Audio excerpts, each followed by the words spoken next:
Oi, moçada, tudo bem? Antes de vocês assistirem a um vídeo de um professor bem bacana que eu separei para vocês, eu gostaria de explicar um pouquinho sobre a questão da transitividade verbal, que ele também vai falar, mas talvez eu falando um pouco antes fique um pouco mais claro. Vamos lá. Nós temos dois tipos de verbo. O verbo significativo, que vocês estão vendo aqui, e o verbo de ligação. O verbo significativo, ele é um verbo de ação.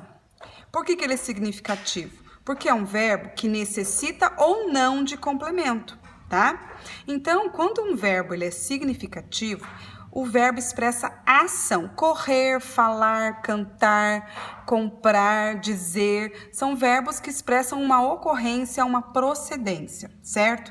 E esses verbos, eles podem ser ou verbos intransitivos, ou verbos transitivos. E os verbos transitivos, eles podem ser de três tipos, né? Vocês já devem ter visto na escola. O verbo transitivo direto, o verbo transitivo indireto e o verbo transitivo direto e indireto ao mesmo tempo. Então, explicando rapidinho aqui para vocês. O verbo intransitivo, ele não precisa de complemento. É um verbo que se basta, ele tem o sentido completo.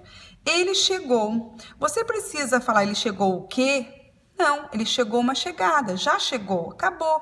A ideia, o sentido já está expresso nele mesmo. Não precisa de um complemento. Ele chegou uma... Não, ele chegou. Ele morreu, ele deitou, ele dormiu. Então, o verbo, ele se autoexplica, ele se basta, ele tem um sentido completo. Não precisa de complemento.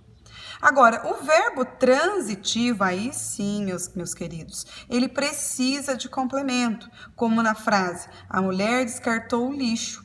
A mulher descartou. Quem descarta, descarta algo. Quem descarta, descarta alguma coisa. E o que foi descartado? Está aqui o complemento do verbo descartar, o lixo. O lixo nós vamos chamar depois de objeto, né? Ou direto ou indireto. Depende, se o verbo for transitivo direto, aqui no caso ele é direto, então eu vou ter um objeto direto, certo? Então, primeiro precisamos entender que há duas classificações, verbo significativo e verbo de ligação.